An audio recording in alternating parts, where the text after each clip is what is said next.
Okay, everybody hear me all right? Great. So, hello everyone, my name's Henry Widd, and today I'm going to tell you a story about some problems I was having a couple of years ago using the existing DateTime libraries from Clojure and Clojure script, and I'm going to take you on a journey through some of the work that I and others have done to try to resolve those problems. Now, DateTime operations tend to be central to the kinds of applications I build and many of us build. And the DateTime domain itself is very complex. I think historically we've not been well served as programmers by our tools in this area. We had a major leap forward in the early 2000s with JS-Joda. And what I'm going to talk about is work that I and others have done to take this further. Take this on further still. So this is the beginner track, and I'm going to try and make this talk as accessible as possible, and happy to take questions at the end. All right, let's get going. So can everybody see that? Yeah. Okay, cool. So the code I'm showing here kind of represents the one of the big issues I was having. And let's just go through this and break down what is actually going on here.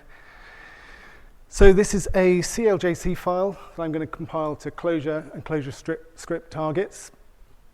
I've got this conditional require here, and in the Clojure branch I'm requiring cljtime, and at the Clojure script branch I've got cljs-time, and both of these requires I'm giving the same alias so that in my program code I can try and use these two different libraries as the same thing, which is not a very normal thing to do, but I think this is quite common for these two libraries we've got.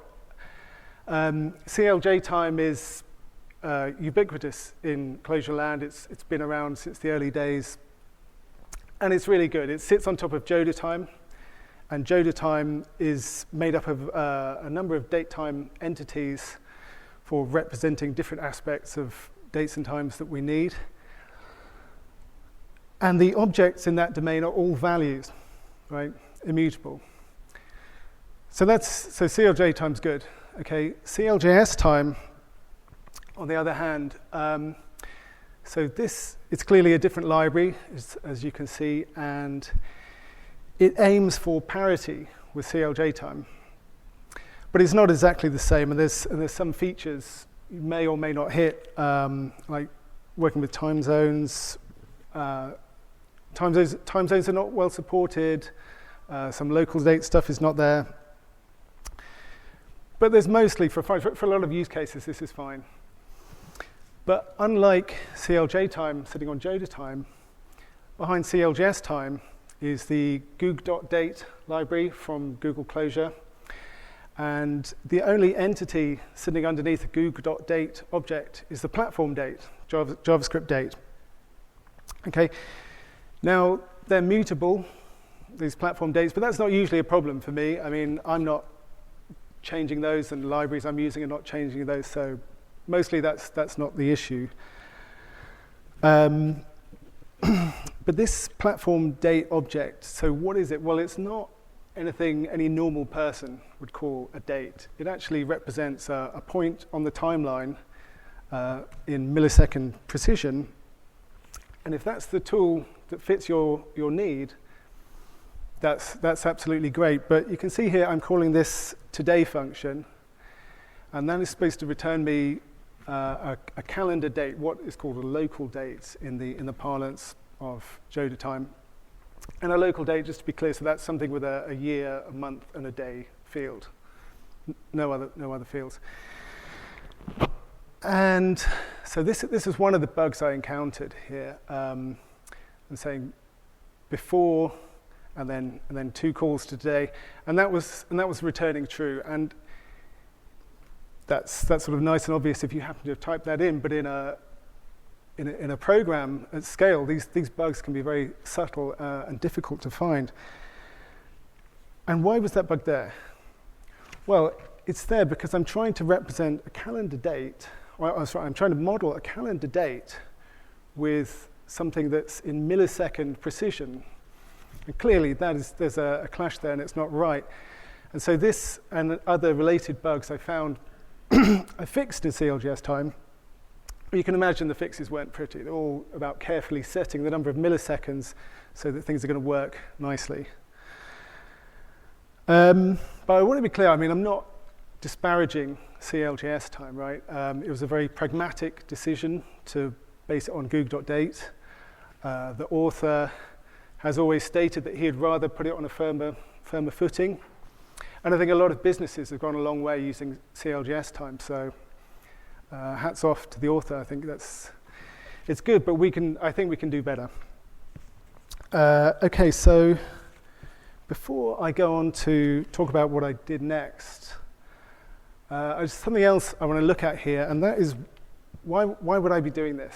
Why would I be having cross-platform code and trying to run code in multiple platforms? I think it's worth just taking a bit of a detour to have a look why we'd be doing that.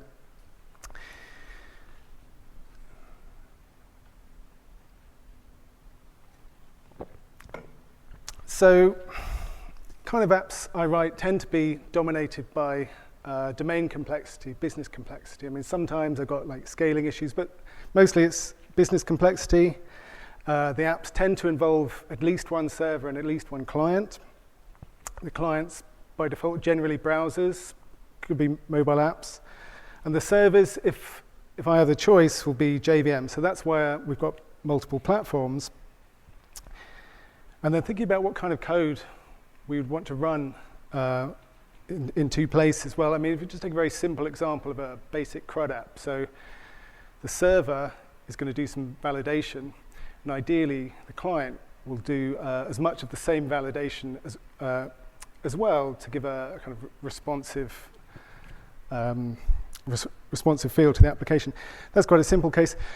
A more advanced one might be something where a client application is used for modeling, could be financial modeling or something. So that's all happening in the client, and then the user saving that back to the server, and those models are being run offline. Could be doing stuff offline with those. And I mean, I'm sure you've all got your own ideas for use cases as well. And from an architectural standpoint, if we think about it, I mean, over time, the platforms change. So, we get better browsers, get mobile platforms, and so on, and the fashion has changed. So, it's like offline first, thin clients, microservices, and having code that can run potentially in multiple contexts should free you up from some of these changes, or make you more flexible, rather.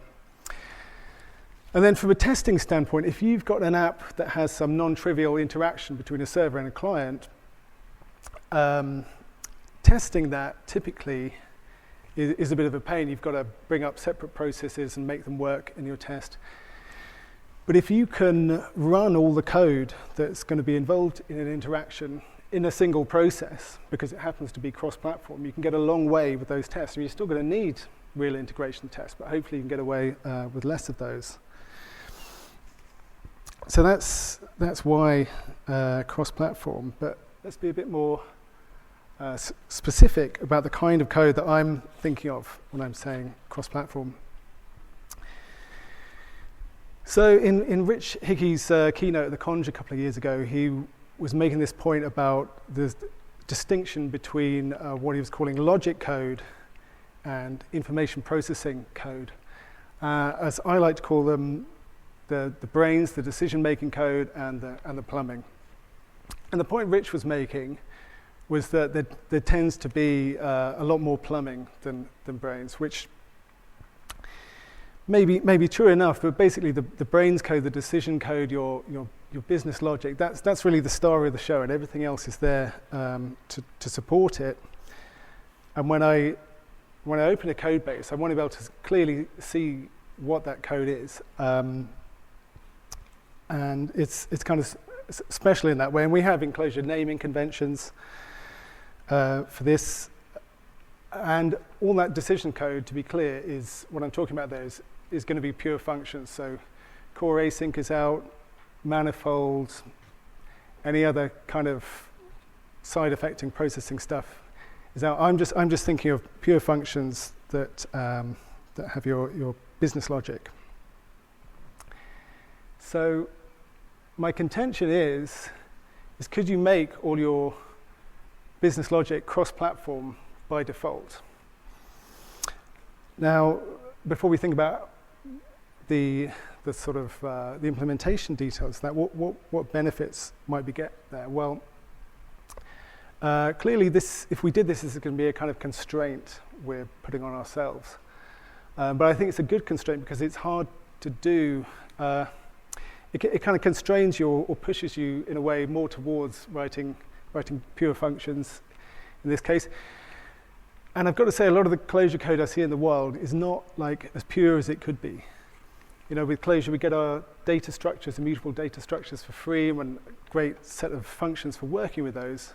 But the functions we write, that's on us to make those pure and functional. And this is a kind of constraint I think can help with that. Also, this implies if we've got this code cross-platform, that the data is in the same shape. So it's not that uncommon to see code where we need to do some processing on the server with something, and it just happens that data's just come out of a relational database, say, so it's a big 2D table, and then we need to do some more processing on the client, but at that point it's come through GraphQL or REST or something, so it's in a different shape. So having this cross-platform, it kind of pushes us towards having the same shape everywhere, and that can only help with developer understanding. And of course, that may not, it's not going to work in every situation, but that is something you consider using as a default. If we think about the reality of what's that going to mean, how's this code actually going to look? There are well-documented differences between the two languages, but they don't really show through in this situation. I mean, you can see when it comes to consuming macros, stuff like that, it's a bit different, but there's nothing that can't be worked around. There are some functions in Clojure core that are not in Clojure script, things like extend, format. There aren't too many, and it's generally not a problem. What is a problem is going to be with the platform APIs. So java.util.math is not the same as the JavaScript math. Java has an ecosystem, a bunch of different number types. JavaScript only has the one at the moment, although big float is on the way and big int penciled in. So that's going to change. But a lot of this platform API problem can be worked around by using libraries. And I'm just calling out a few different libraries here that I've used. There are many others, and this cross-platform story gets better and better. I mean, a few years ago, I would be using this library or find this library and think, great, I want to use that, and find that it wasn't cross-platform, but it could be. I've done some work towards some of those, but here are some ones I've used that are good. And one other thing on the platform would be dates. Right, and so I'm going to circle back to the problems I was talking about earlier on. Okay, so as I was saying earlier, so we've got JodaTime on the JVM, and that's now being superseded by Java.time, which is a kind of slight refinement of JodaTime, and it comes with the platform, which in itself is a massive feature. So what I'm thinking is that wouldn't it be great if somebody had gone and implemented JavaTime in JavaScript, and then I could have this one library and write this cross-platform code for both. Right, so I started Googling, and this hit comes back, JS-Joda. And I'm thinking, what a shame, because they've it looks like these guys have implemented JodaTime, which is great, but if only they'd done JavaTime. Well, it turns out JS-Joda is an implementation of JavaTime. Right, and there is some logic behind the naming. I think they thought calling it JS-Joda would just be a bit weird. And it's from the same author, so they're like, yeah, okay. JS-Joda. So that's really great. So before showing you some code that's going to use that library, let's just have a quick detour into java.time. And there's more to it than this, but I think you should be able to quickly grok what we're looking at here. So up the top there, and not in java.time, is the platform date, which, as I said before, is a point on the timeline in millisecond precision. So that corresponds to an instant in java.time, which is effectively the same thing with slightly higher precision if it's available.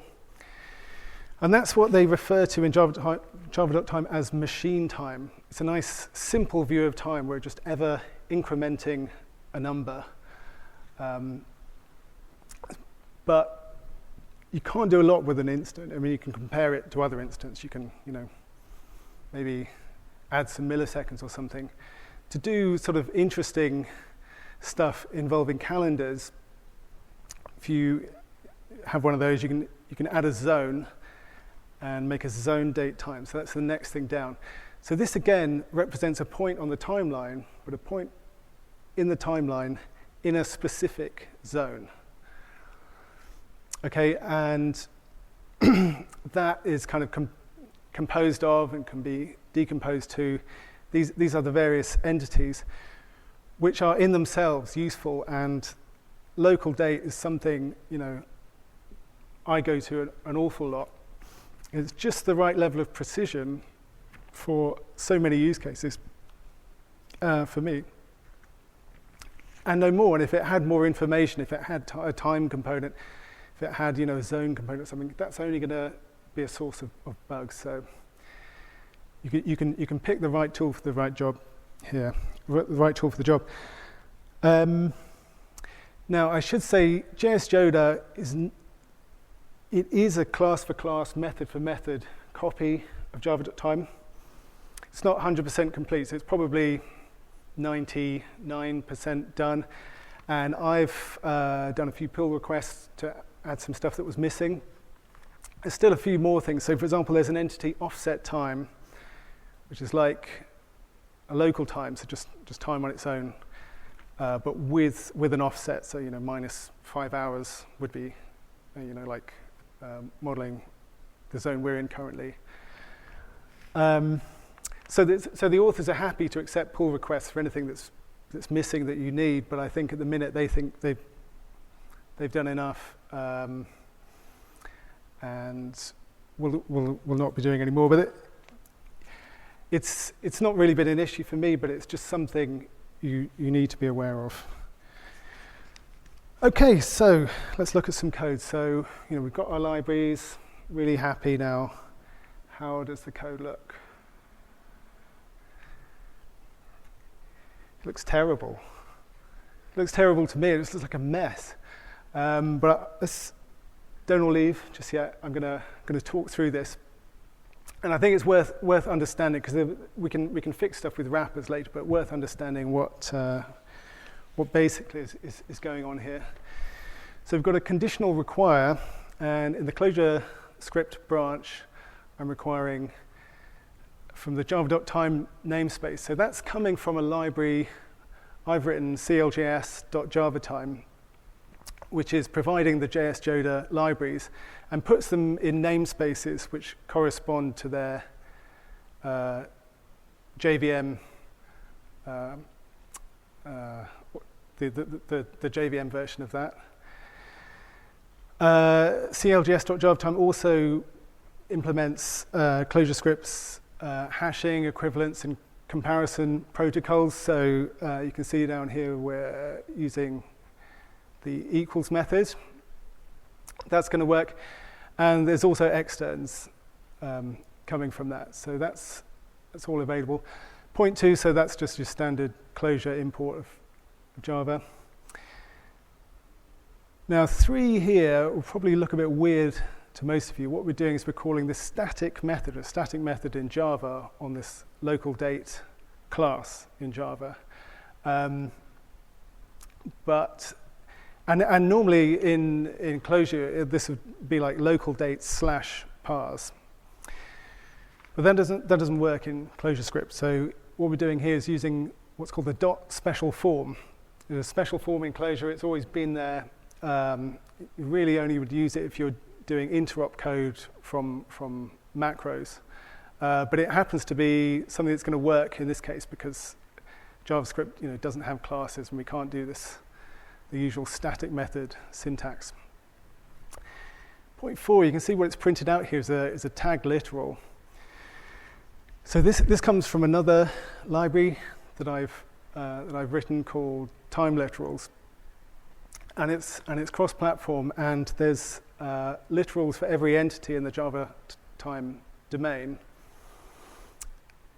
And if you're using really any time library, I suggest you use tag literals because, for one thing, I can copy this output and paste it back into the REPL. So it's now I can treat it as if it were data. Also, now being cross-platform, I can put these things on the wire and so on. And then down the bottom here, I'm just calling a @startOfDay method, in the usual way. On this date object, and in the output there you can see that at start of day it set the clock down to 0. But that's not always going to happen in every case. For example, in Brazil, when they change to daylight saving, the day will start at 1 o'clock, and this library is going to be right. It's going to have the correct answer, and that's fundamentally. I mean, you may look at that's pretty ugly, but when it comes to DateTime stuff, I just want it to be bedrock. I want it to be absolutely correct and not have to worry about it. Okay, so let's think about how we can fix this. Oh, and by the way, I haven't even added any type hints yet. That's going to make it look even worse. So how can we fix this? Well, with Clojure people usually have a wrapper for something. So let's just have a think about, when we've got a wrapper library, what kind of thing are we looking for? Is it going to give us, I guess we're going to avoid doing interop code, but is that entirely, or is just gives us some sugar for sort of 80% of the use case? Does it give us a Clojure version of the API? So, I'm saying this Java.time API is really good, but it's not the kind of thing we'd write in Clojure, because all of these entities are these kind of opaque entities that we have to access through their methods and so on. So we can get these wrappers that provide a Clojure version, so we can get just data. We can get hold of the data inside these things. Does the wrapper provide any extra features? So some more API that was not there on X could provide a sort of immutable view of stuff. It's not going to be the case with Java.time. So everything's immutable already. And then we need to think about, well, do I need to know X? Is the API tied to it? And importantly, do the docs, community, and Stack Overflow, how well do they translate? Because something like Java.time, it's a big API, right? And there's really good tutorials from the likes of Oracle. There's loads of questions and answers on Stack Overflow. So if I want to know how many days between two dates, how do I print this instant out in some strange format in some particular time zone? I can get to the answer now. Obviously, I recommend studying the API and becoming an expert in it. That's great, but a lot of people, when they interact with this API, will be kind of toe dipping into it. And even if you think you know the answer, it's good to look up and see how other people have solved these problems. And the worst case with a wrapper is like, well, the code is looking prettier, but to actually do anything practical, because the API is not documented, you've got to go through to the underlying library. And you have to ask yourself at that point, how much value is this wrapper really providing? So So with that in mind, let's look at our first wrapper. So this is one I've written called cljc.JavaTime. So this is generated via reflection on the java.time API. And we have a namespace per class in java.time. And for every public method, static or otherwise, we've got a function in that namespace. And for every public field in the class, we've got a var. So you can see here, I'm calling local date parse, same thing on the slide before. And it looks a lot more Clojure, and all the ugly code, this dot special form, the type hints are all done for you. And it's definitely, it's like a sort of vacuum pack wrapper over java.time, so everything in that API translates directly to this one. So that's wrapper number 1. Number 2, Clojure.JavaTime. Anyone using this? Well, a couple of people, right. Okay. So this is like an established wrapper for JavaTime. It's been around for a few years. And if we think about in terms of our scorecard, what it provides, it definitely adds a bit more Clojure-ness, some way to access the data. There's a single namespace. It stays pretty close to the underlying JavaTime API in terms of naming and so on. And it has some really good features. Clocks, I haven't got time to briefly explain them. So there's a clock on this computer that's ticking away. And usually that's the only clock I've got access to. So using this with clock macro, I can provide a completely different clock. It's very handy for, if I want to test stuff that's in different times, different zones, so on.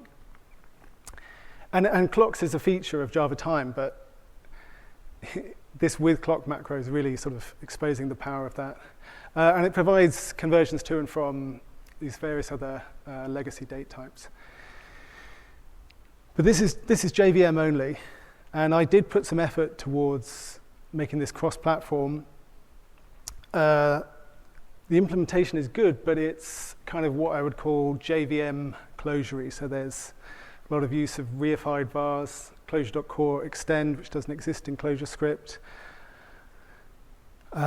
Java inheritance. So it's not an easy thing, but it certainly would be possible to have a library that maintained the API of this library. But I'm not going to put any effort towards that at the moment. So the next one, and the last one, that I'm going to talk about is Tick. Tick was been authored by Malcolm Sparks at Juxt. And when I came across this library, this was before I was doing anything with Juxt, it wasn't advertising itself as a wrapper of anything. And didn't have a huge amount of documentation, but I guess what I managed to surmise is what this was like a set of power tools for working with time. So what I mean by that, for example, it has capabilities for doing scheduling, and not really the mechanical part, more like the idea of producing complex schedules and being able to view and query those. That's one thing. And it's also big on this concept of intervals, which I'm going to explain through a little example. Okay. So imagine we've got this problem. How much annual leave has an employee used up? And like a lot of things you do with time, it doesn't sound that complicated. And it's not rocket science. And almost certainly you're going to write some code and you're going to get an answer. Is that answer right?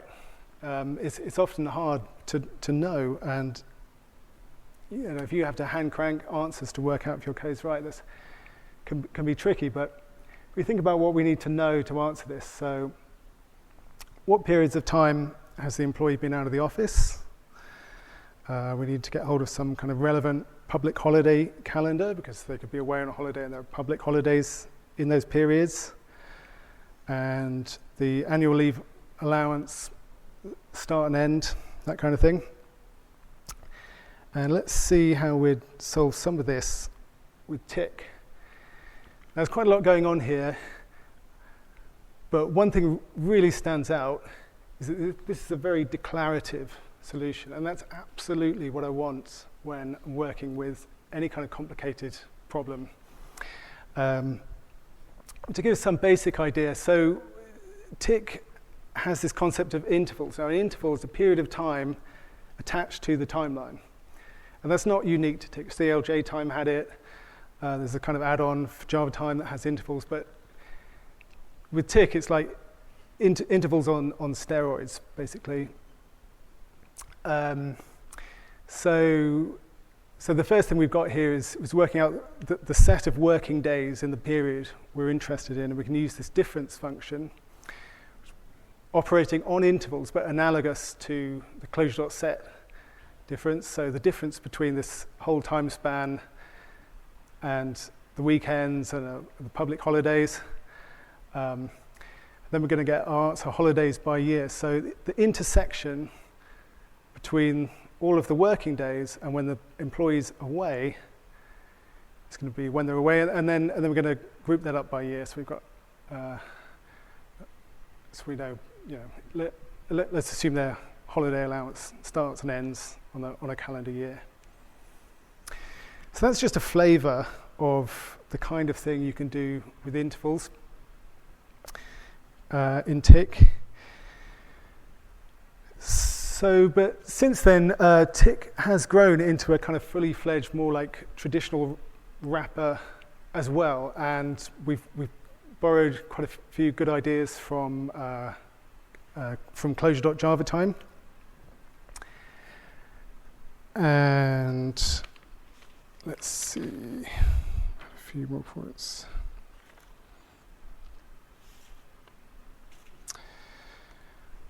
So I teamed up with Malcolm about a year ago to make tick cross-platform.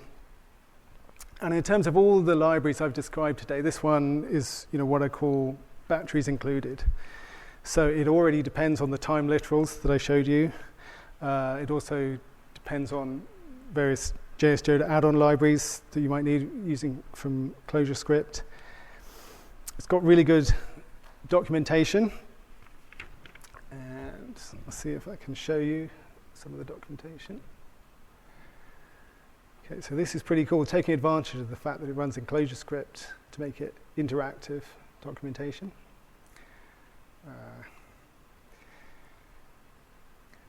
But there's quite a bit that is not documented. And tick, we had hoped to sort of get to a big 1.0 announce for this conference. It's not yet done, and we're saying that the tick it's available, but it's alpha. So the API most certainly is going to be added to. Not likely to be changed, but we want to reserve the right to change it.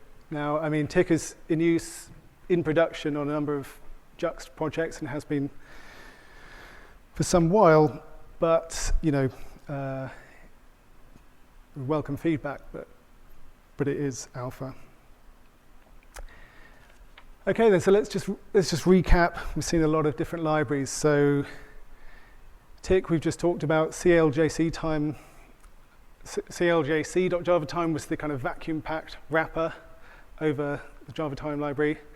Underneath that was cljs.JavaTime, where you were doing your basic sort of raw interop, and underneath that, JS-Joda. So, there's the parts there for you to kind of pick and choose. And then separate from that is the time literals. And all of these work in Java and JavaScript. And we're not done, so for the future there's TC39, Technical Committee 39 is this committee who sort of moved the JavaScript language forward, and they've got out at a minute this proposal temporal, which is about adding a new set of platform dates to JavaScript. And you can probably guess what we're really hoping those platform dates look like. They're going to look like the the Java.time domain. And the proposal as it stands is pretty close. There's less entities, but it's this set of entities that I showed you here with slightly different naming, and inevitably I'm sure the function, the methods on those entities are bound to be slightly different. But this is an interesting development, and one I guess we'll be able to take advantage of. Specs and generators for the Java.time domain, something I'm using in projects I'm working on, but is not yet sort of made into a library of any sort. Tick 1.0, hopefully not too far off. I also want to, now that I've got cljc.javatime, I want to have a kind of automated tracking and publishing of discrepancies between Java.time and JS-Joda. As I said, there's a few things I know of, but for example, a few more functions were added in Java 9 to the Java.time API. And so I guess over time it'd just be nice to have a clear view of what those are. And then think about what to do from the cljc.javatime point of view. Should it just stick to whatever Java.time is, and if stuff's not there in JS-Joda, that's just not going to work? Or just keep the API to everything that's all cross-platform? I'm not talking about, there wouldn't be a big difference, but there potentially could be some. All right, so to wrap up, I got the cross-platform DateTime APIs I wanted. And obviously, I've got to give a big shout out to the JS-Joda authors and others, Malcolm, others at Juxt who have worked on Tick. And the other point I was making is consider defaulting to cross-platform code for your brains, for your logic, part of your application. And here are some links. These slides will be up on my blog, and please give it a whirl. And that's it. Thank you.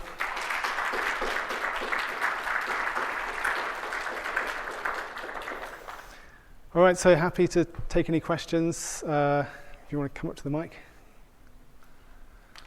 So how does JS-Joda or whatever part of that stack deal with the browser not having some of those time zone information? Because then, like in Java, you have that entire data set that knows exactly when each time zone changed and what year, but I wasn't aware if all the browsers also ship with that. Well, there's the internationalization API, but that only works with the platform dates. So what JS-Joda does is have an add-on. And the way we're using that from Tick is that you just require an extra namespace, and that add-on will be included in your build. And I've done it like that because the time zone database, not sure if everyone's aware, but there's this time zone database containing all of the information historically about daylight savings and zones and whatnot globally. So that this is in the Tick documentation, but I think that's around 40K or something like that. So that's why it's an additional thing that you just, if you need it, then do an extra namespace require, and that information is available.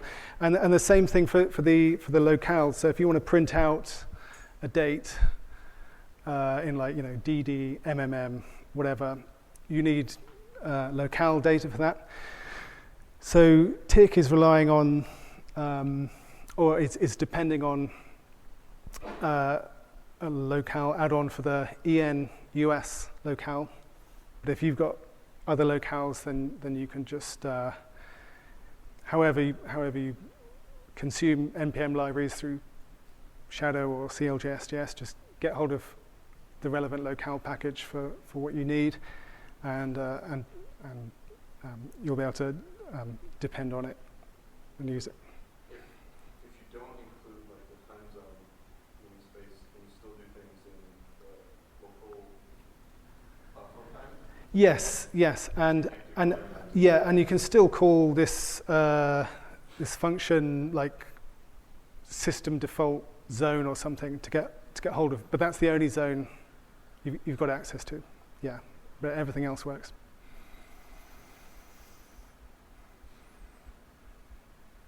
No more? Okay. Thanks very much.